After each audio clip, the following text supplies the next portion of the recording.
बिस्मिल्लाहिर्रहमानिर्रहीम। आज हम जो टॉपिक डिस्कस करने जा रहे हैं वो बहुत ही इम्पोर्टेंट है सीएसएस के लिए, क्योंकि इस टॉपिक से रिलेटेड आपके दूसरे टॉपिक भी इस टॉपिक से आपके रिलेट करते हैं। तो इस टॉपिक को समझना सबके लिए ज़रूरी है इससे पहले कि आप सीएसएस एग्ज़ाम के लिए बैठ जाएं। और आजकल वैसे भी एनर्जी क्राइसिस कुछ ज़्यादा ही हो गई हैं, क्योंकि अब साथ में सीपैक भी आ रहा है। जो प्रोजेक्ट्स हैं, गवर्नमेंट की ज़्यादातर कोशिश भी यही है कि जो एनर्जी प्रोजेक्ट्स हैं उनकी तरफ ज़्यादा ध्यान दें, क्योंकि आपकी जो सीपैक है वो मेनली डिपेंड करता है आपके एनर्जी के लिए कि आपके मुल्क में जो एनर्जी है उसकी कमी ना रह जाए, जिसकी वजह से सीपैक की जो प्रोसेस है वो अफेक्ट ना हो जाए। तो आज हम देख लेंगे कि पाकिस्तान की एनर्जी प्रॉब्लम्स क्या है और उनके अफेक्ट्स क्या हैं और वो रीज़न क्या हैं जिसकी वजह से पाकिस्तान में एनर्जी प्रॉब्लम्स हैं। So first of all we have to understand that prior to the present government, इस गवर्नमेंट से पहले भी और इस गवर्नमेंट में भी हमारे जो सर्कुलर डेब्ट्स हैं, weak financial position of energy companies ज़ाहिर है जो सर्कुलर डेब्ट्स होगी तो आपके एनर्जी जो इंडिपेंडेंट पावर प्रोड्यूसर्स हैं उनकी जेब पे असर पड़ेगा और वो जो आपकी प्रोसेस है वो अफेक्ट होगी एनर्जी सप्लाई की। लिक्विडिटी क्रंच है, फॉलिंग गैस प्रोडक्शन, हमारी जो अपनी इंडिजिनस गैस है उसकी लोकल है उसकी प्रोडक्शन कम है, जितनी होनी चाहिए उतनी नहीं है। कोई एक्सप्लोरेशन एक्टिविटीज़ भी ख़ास जो है ना पाकिस्तान में प्रोसेस नहीं कर रही। लो एक्सप्लोटेशन ऑफ कोल है, हमारी अपनी जो डोमेस्टिक कोल है उसको जो है ना हम ज़्यादा एक्सप्लॉयट नहीं कर पाते। High dependence on oil and gas है। अब जो ज़्यादा हमारी एनर्जी है आइदर फॉर इलेक्ट्रिसिटी और फॉर कार्स हैं, आपकी गाड़ी वगैरह हैं, उनके लिए जो है ना हम लोग हाई डिपेंडेंट हैं किस पे? ऑयल एंड गैस पे, as a power generation source और as transportation we depend on mainly on oil. And the oil which we depend on वो जो है ना ज़्यादातर एक्सपोर्ट होती है। हमारी डोमेस्टिक ऑयल इतनी नहीं है कि वो इलेक्ट्रिसिटी भी जनरेट करे और वो जो है ना आपकी ट्रांसपोर्ट को भी चलाए। और जो गैस है वो किसी हद तक हम लोग एक्सप्लॉयट करते हैं, लेकिन जितनी गैस हमारे पास है कोई एक्सप्लोरेशन एक्टिविटीज़ नहीं हो रही हैं अभी पाकिस्तान में। रिसेंटली हैं कुछ प्रोजेक्ट्स हैं, लेकिन स्टिल उनकी कोई जो है ना इफेक्टिवनेस सामने नहीं आई इफेक्टिवनेस। सो और मेन प्रॉब्लम्स यही हैं जिसकी वजह से आपकी जो energy problems, energy crisis, shortage हो रही हैं और पहले भी थे और अब भी हैं। तो इस प्रॉब्लम को एड्रेस करने के लिए हमने नेशनल पावर पॉलिसी 2013 अडॉप्ट किया था, जिसके मेन पॉइंट्स और जिसकी तरफ काम करना था अपने जो अदारे हैं जो इस काम से कंसर्न है उनको काम करनी थी। वो काम क्या थे? वो था ट्रांसमिशन एंड डिस्ट्रीब्यूशन लॉसेस, कि आपने ट्रांसमिशन एंड डिस्ट्रीब्यूशन लॉसेस को कंटेन करना है। इनएफिशिएंट रिकवरी सिस्टम, आपकी जो रिकवरी सिस्टम है, ज़ाहिर है आप जो इलेक्ट्रिसिटी प्रोड्यूस करते हैं फिर उसके बाद आप सप्लाई करते हैं और उसके बाद जो आपको आउटपुट मिलती है और वो आउटपुट जो है ना वो बिल्स की फॉर्म में होती है और रेवेन्यू की फॉर्म में होती है, वो जो है ना अपनी एफिशिएंट तरीके से हम लोग रिकवर नहीं कर पाते। तो नेशनल पावर पॉलिसी जो है ना वो कह रहा था कि उसकी जो मेन पॉइंट्स में से एक है कि आपने जो एफिशिएंट रिकवरी सिस्टम जो है ना उसको बरकरार रखनी है, ताकि कोई सर्कुलर डेब्ट की जो है ना डेफिसिट न रह जाए। Creation of energy market, we have to create an sustainable energy market और self sustainable power market with least intervention and subsidy support from the government of Pakistan. आपकी एक सस्टेनेबल पावर मार्केट हो, ऐसी ना हो कि उसमें गवर्नमेंट कभी जो है ना दखलंदाजी करेगा आपकी, या गवर्नमेंट की दखलंदाजी ज़ाहिर तब बनती है जब शॉर्टेज हो, क्राइसिस हो, जब रेवेन्यू जनरेट नहीं हो रहा, रिकवरी सिस्टम नहीं है। तो एक सेल्फ सस्टेनेबल पावर मार्केट बनाना है जिसमें गवर्नमेंट की जो सपोर्ट है, मेनली सब्सिडी जो है ना उसके ऊपर वो रिलाई ना कर पाए, मतलब एक इंडिपेंडेंट हो और उसकी जो प्रोसेस है, साइकिलिंग है, वो सही तरीके से चलता रहे। अब जो है ना altering fuel mix towards less expensive fuel, अब हमने फ्यूल मिक्स, हमारी जो फ्यूल है, मतलब फ्यूल मिक्स का मतलब है कि जो फ्यूल जो एनर्जी यूज़ होती है हमारे इलेक्ट्रिसिटी प्रोडक्शन के लिए, वो कोल है, वो विंड है, विंड एनर्जी है, वो जो है ना आपकी सीएनजी है, वो ऑयल है, उसको जो है ना हमने ऑल्टर करनी है। अब ऑल्टर हम लोग कैसे कर सकते हैं? ज़ाहिर इन्हीं चीज़ों से इलेक्ट्रिसिटी बनती है, तो जो इनपुट हम देते हैं हो सकता है, या बल्कि करना भी यही चाहिए, जो हम इनपुट देंगे वो जो है ना थोड़े से सस्ते हो और हमारे लिए रिलायबल हो। तो यूटिलाइजेशन ऑफ डोमेस्टिक सोर्सेज, अब हम लोग ये कैसे कर सकते हैं? हमारे जो अपने डोमेस्टिक रिसोर्सेज हैं उनको हम यूटिलाइज़ करें। हाइड्रो पावर स्टेशन, पाकिस्तान जो है ना हाइड्रो पावर स्टेशन से बहुत ज़्यादा फ़ायदा उठा सकता है, जितना वो उठा सकता है उतनी नहीं उठा रहा। Nuclear power plants as well as several solar and wind farms, nuclear power plant से हम लोग फ़ायदा उठा सकते हैं, बजाय इसके कि हम लोग बहुत ज़्यादा जो है ना ऑयल बाहर से इंपोर्ट करें। उससे अच्छी है कि हम लोग hydro power station, nuclear power station और several solar and wind farms जो है ना हम लोग वो यूज़ करें। ये जो है ना आपकी Reliance, this will reduce countries Reliance and oil and improve the energy mix. ये हमारी ऑयल पे रिलायंस जो है ना ख़त्म कर देगी, जिसकी वजह से हमारी जो रिज़र्व्स हैं वो काफ़ी हद तक अच्छे होंगे और इकानमी भी संभल जाएगी। The decline in the share of hydro in electricity generation due to weather condition, less flow of water in the river. अब जो हाइड्रो इलेक्ट्रिसिटी है उसकी जो शेयर है आपके इलेक्ट्रिसिटी जनरेशन में वो कम हो रही है, क्योंकि ज़्यादातर आपकी वेदर कंडीशन और less flow of water in the river है। बट स्टिल वी हैव, ये प्रॉब्लम तो है हमारे पास, लेकिन इस प्रॉब्लम को एड्रेस करें तो still we can produce much better sustainable power hydro power plants.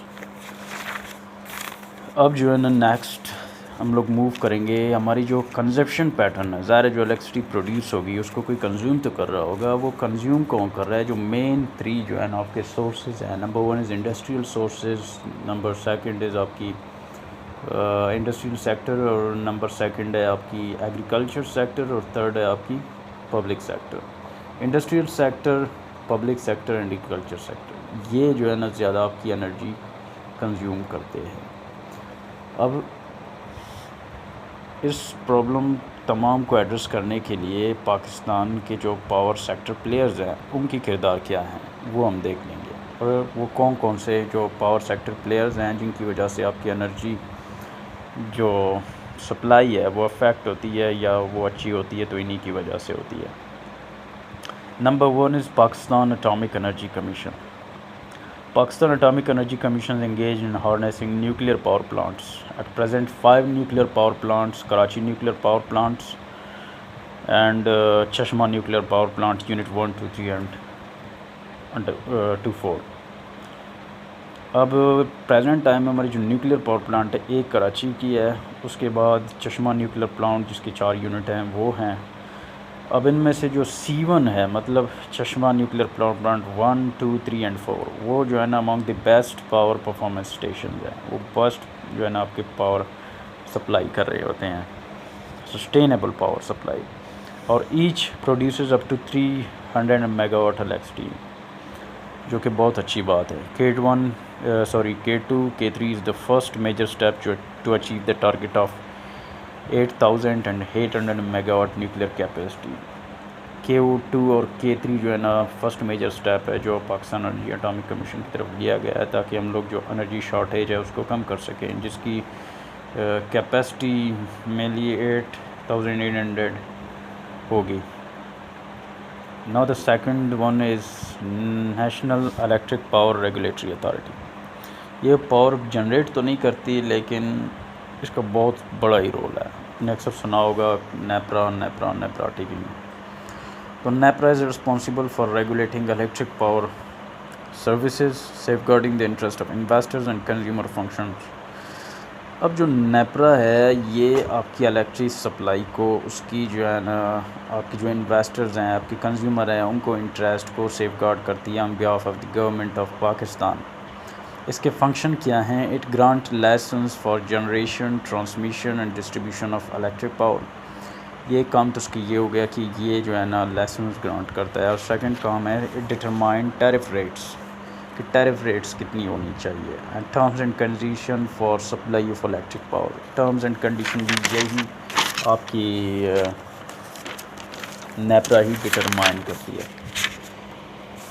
अच्छा, now it also give advises and recommendation to the concern entities on various power sector issues. ये एडवाइस भी देती है, रिकमेंडेशन कि कौन कौन से इशूज़ हैं और उनको कैसे जो है ना एड्रेस किया जाए। अब नेपरा की जो परफॉर्मेंस है टिल नाउ वो यही रही है। ज़ाहिर नेपरा जब आपकी एनर्जी सप्लाई जो मिक्स है वो ठीक होगी और आपकी जो रिकवरी सिस्टम है, ट्रांसमिशन लॉसेस नहीं होंगे, तो ज़ाहिर नेपरा की परफॉर्मेंस ठीक होगी। अब जो टैरिफ्स बढ़ती हैं वो इसी वजह से बढ़ती हैं कि आपके सर्कुलर डेट ज़्यादा हैं।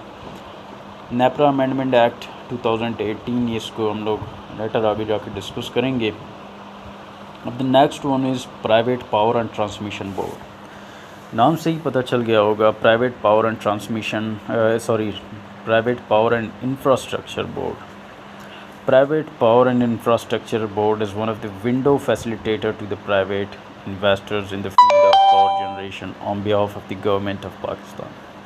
ये आपके जो प्राइवेट इन्वेस्टर्स हैं इनको फैसिलिटेट करता है, ये जो इन्वेस्टमेंट करते हैं इनकी इन्वेस्टमेंट को फैसिलिटेट करता है। वो तमाम रूल्स एंड रेगुलेशंस को जो है ना ये बैरियर्स हैं उनके लिए आसानी पैदा कर देता है। It attracts an investment of around 9.4 billion US$, जो कि बहुत अच्छी बात है। अब हमारे जो इंडिपेंडेंट पावर प्रोड्यूसर्स हैं वो ज़ाहिर है इन्वेस्टर्स हैं बाहर के, अपने मुल्क के हैं, वो जो है ना 50% of the country present install generation capacity own करती हैं। मतलब 50% आपकी जो अभी इलेक्ट्रिसिटी जनरेट हो रही है उसको ये इंडिपेंडेंट पावर प्रोड्यूसर्स ओन करती हैं। और वो जो है ना 31 इंडिपेंडेंट पावर प्रोजेक्ट्स हैं उनको इंडक्ट करने में कामयाब हुए हैं। नाउ अल्टरनेटिव डेवलपमेंट बोर्ड, ज़ाहिर हम पहले बताया था कि एनर्जी मिक्स जो है ना आपकी अच्छी होनी चाहिए, लेस एक्सपेंसिव होनी चाहिए, रिलायबल होनी चाहिए, और वो जो है ना बोझ और बर्डन ना बने आपके इकॉनमी पे। तो इसके लिए अल्टरनेटिव एनर्जी डेवलपमेंट बोर्ड है to diversify energy mix and ensure energy security. ये आपकी एनर्जी मिक्स है उसको डाइवर्सिफाई करे, ऐसा ना हो कि हम लोग सिर्फ ऑयल पे डिपेंडेंट रहे या सिर्फ CNG पे या सिर्फ कोल पे, और अल्टरनेटिव जो तरीके हैं वो हम लोग ढूंढें। It is mandated by the government of Pakistan for the development and promotion of alternative renewable energy technologies and to facilitate private investment in this sector. अब ज़ाहिर है फ्यूल पे तो हम लोग गुजारा ही नहीं कर सकते, हमेशा इतनी हम लोग इंपोर्ट करते हैं जिसका मसला जो है ना ज़्यादातर हमारे इकॉनमी पे उसका बोझ पड़ता है। तो इस वजह से जो है ना गवर्नमेंट ऑफ पाकिस्तान ने इसको मैंडेट किया है कि आप जो है ना अल्टरनेटिव वेज जैसे renewable energy technology, solar and wind है, उसको ज़्यादा यूटिलाइज़ करें एनर्जी के लिए। तो इसके लिए विंड पावर प्रोजेक्ट है। Till now 28 wind power projects of 1397 megawatt cumulative capacity have achieved commercial operation। अब देखें 28 wind power projects हैं जिनमें से 1397 मेगावाट कैपेसिटी जो है ना वो हमारी कमर्शियल ऑपरेशन के लिए यूज़ होती है, और वो जो है ना इलेक्ट्रिक सप्लाई करती हैं आपकी नेशनल ग्रिड को।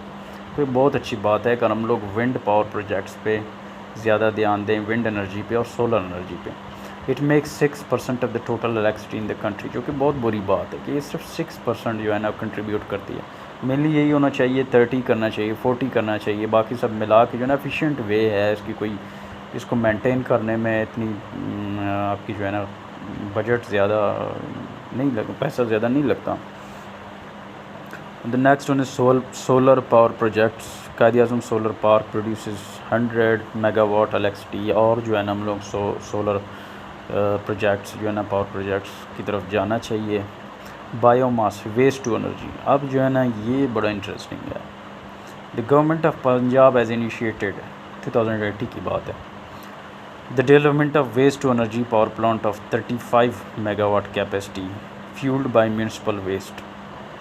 अब जो है ना आपकी म्यूनसिपल वेस्ट, आप ख़ुद जो है ना इस बात से अंदाज़ा करें कि कराची एक दिन में 7,500 टन वेस्ट वो जो है ना प्रोड्यूस करता है, which can be manage to fuel waste to energy power plants. Waste to energy power plants जब आप इंस्टॉल करेंगे तो आपके कराची आपको इतना जो है ना वेस्ट देगा कि शायद आपको जो है ना बाहर से मंगवाने की ज़रूरत ही नहीं हो दूसरे सूबों से। तो ये बहुत ही एफिशिएंट वे होगा, बहुत ही ज़बरदस्त तरीका होगा कि आप लोग जो है ना, वैसे भी कराची में गंदगी ज़्यादा है, तो म्यूनसिपल कमेटी और जो दूसरे हैं अगर वो गवर्नमेंट उनको फैसिलिटेट करे वेस्ट टू एनर्जी जो है ना पावर प्लांट्स लगा दें तो इससे बहुत ज़्यादा फ़ायदा होगा और हमारी जो एनर्जी मिक्स है उस पर बहुत पॉजिटिव असर पड़ेगा। अब डोमेस्टिक ऑयल प्रोडक्शन हमारी कितनी है जिसके ऊपर हम लोग डिपेंड करते हैं, और इंपोर्ट कितनी है जिसके ऊपर भी हम लोग डिपेंड करते हैं। Pakistan produces daily 88,261 barrels per day, that mean 9% to its reserves, और 668 मिलियन ऑयल हम लोग इंपोर्ट करते हैं, $1 मिलियन का ऑयल हम लोग इंपोर्ट करते हैं।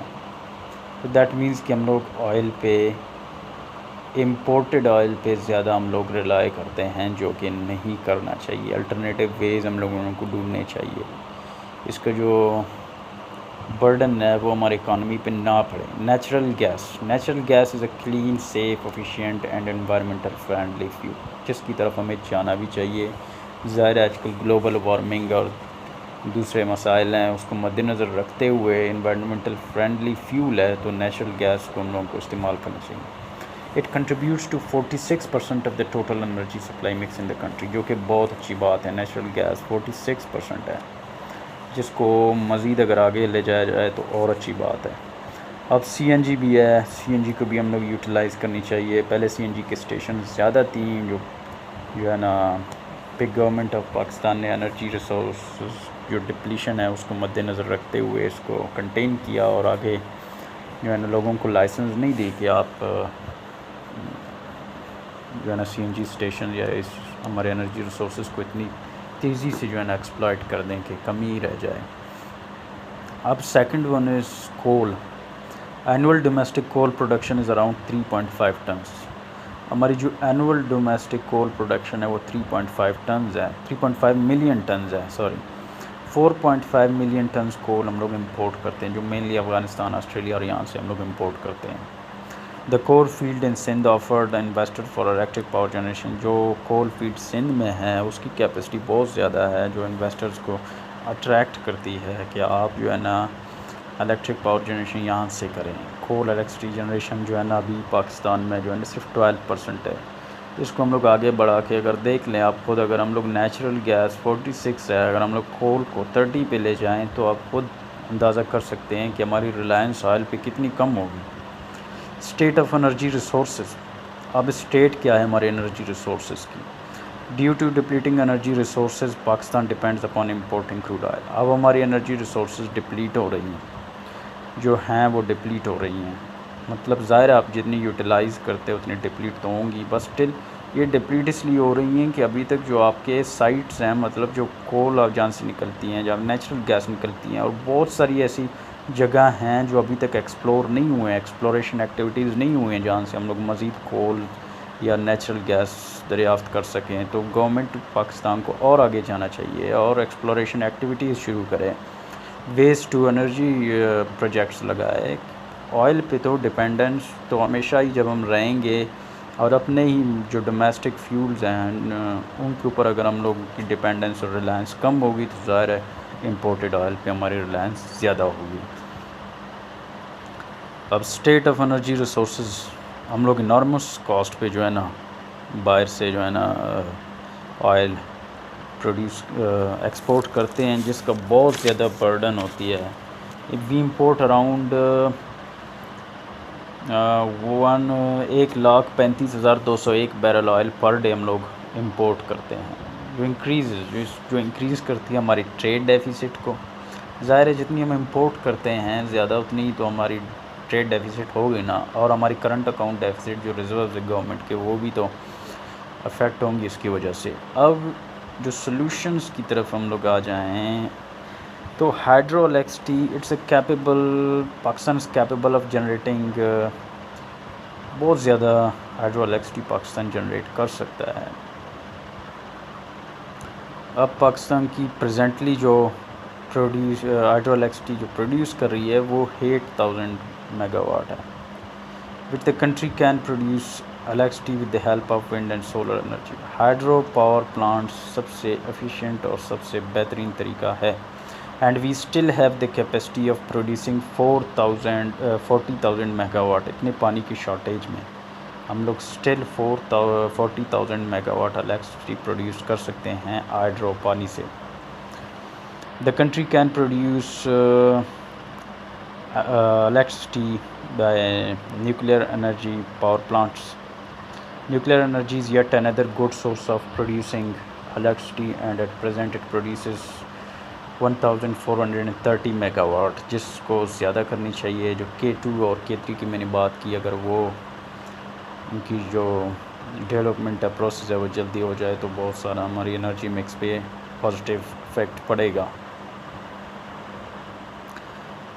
अब एक और फैक्ट है जो है ना, between the period of 1990 and 2003 total consumption increase by 84%। ज़ाहिर है आबादी बढ़ गई है, टेक्नोलॉजिकल आपकी जो एडवांस टेक्नोलॉजिकल प्रोडक्ट्स हैं वो बढ़ गई हैं, तो ज़ाहिर है इंक्रीज़ तो होगी कंजप्शन इलेक्ट्रिसिटी की। वो 84% इंक्रीज़ हुई, और आगे जाके ये 110 आगे जाके मज़ीद इंक्रीज़ होगा।